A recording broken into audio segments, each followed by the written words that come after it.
Hello student. अब हम number 1 सबसे पहले केतवतु प्रत्यय के बारे में जानकारी प्राप्त करते हैं। देखो केतवतु प्रत्यय क्या है। केतवतु प्रत्यय हमेशा भूतकाल के अर्थ में आता है, प्रयोग किया जाता है।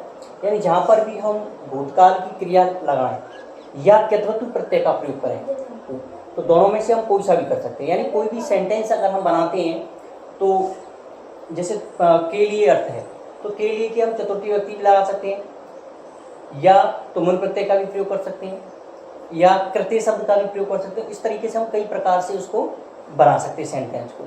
इस प्रकार से यहाँ पर कुछ प्रत्यय हैं। अगर हम भूतकाल की क्रिया लगाते हैं जैसे वह गया तो या तो हम क्रिया लगा दें भूतकाल की या फिर हम इस प्रत्यय का प्रयोग करते हुए भी सेंटेंस बना सकते हैं।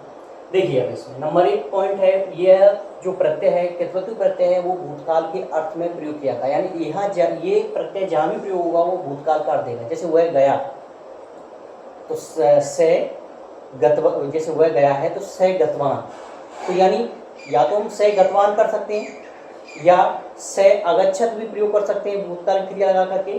तो इस तरीके से हम दोनों सेंटेंस बना सकते हैं। इसका प्रयोग कर्तवाच्य में किया जाता है।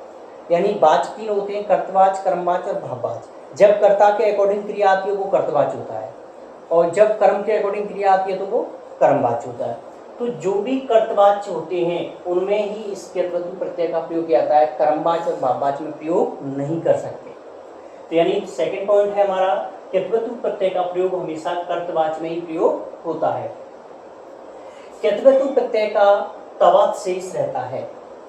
केतवतु प्रत्यय का तवत शेष है यानी मूल शब्द जो होगा वो तवत वाला ही रहता है। मूल शब्द यानी नपुंसकलिंग वाला। अब देखिए इसके रूप पुल्लिंग में भवत की तरह एक वचन, द्विवचन, बहुवचन की तरह चलते हैं।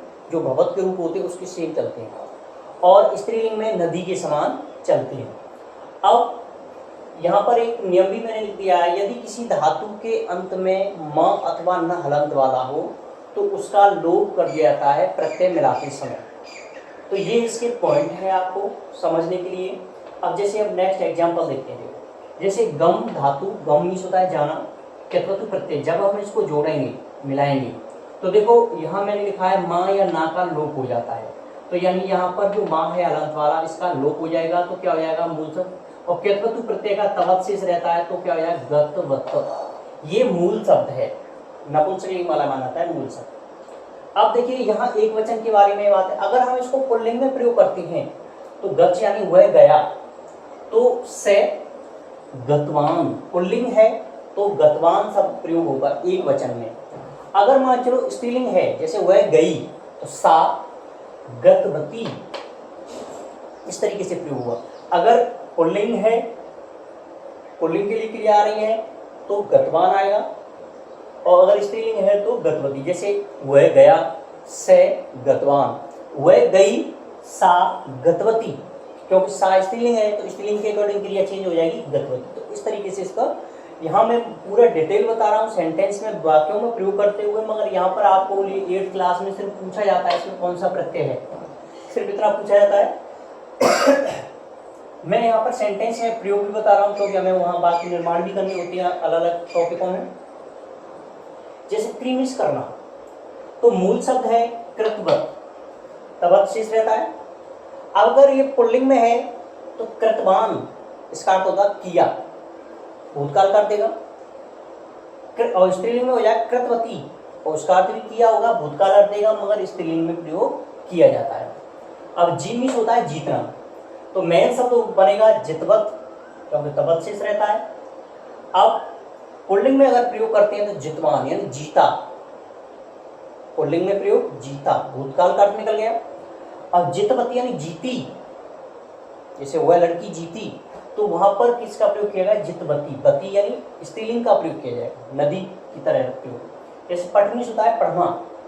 अब देखो यहाँ पठितवत, किसी धातुओं में कुछ धातुएं ऐसी होती है जिसमें ई भी प्रयोग होती है कहीं, या ये बहुत सारे नियम है जो धीरे धीरे अपने आगे जो भी प्रत्यय का प्रयोग करेंगे हम वहाँ पर नियमों को दिखाते जाएंगे।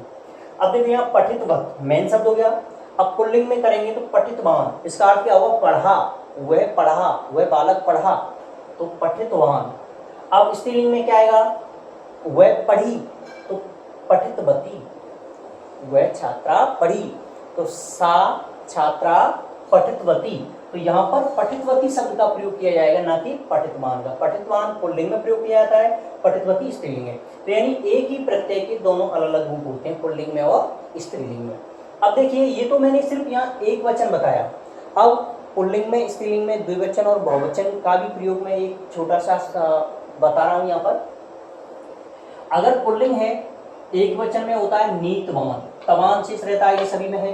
द्विवचन में होता है नीतवन्तौ, बहुवचन में होता है नीतवन्ते। यानी देखो, इसके रूप जो चलते हैं भवत, तो भवत के रूप चलते हैं, मैं उसके अकॉर्डिंग बता रहा हूँ। भवान, भवन्तौ, भवन्ते, नीतवान, नीतवन्तौ, नीतवन्तः, इस तरीके से रूप चलते हैं। कोई भी सेंटेंस, कोई भी धातु हो, वो सेम ऐसे चलेंगे, भवान, भवन्तौ, भवन्ते, तो नीतवान, नीतवन्तौ, नीतवन्ते।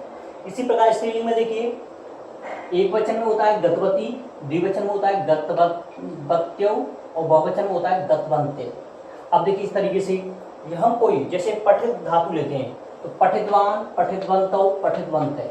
स्त्रीलिंग में पठितवती, पठितवत्यौ, पठितवत्यः, इस तरीके से प्रयोग होता है। यानी स्त्रीलिंग पुल्लिंग में यहाँ पर मैंने एक वचन बताया है, और यहाँ द्विवचन और बहुवचन का भी सेंटेंस बताया है, किस तरीके से इसके रूप चलते हैं।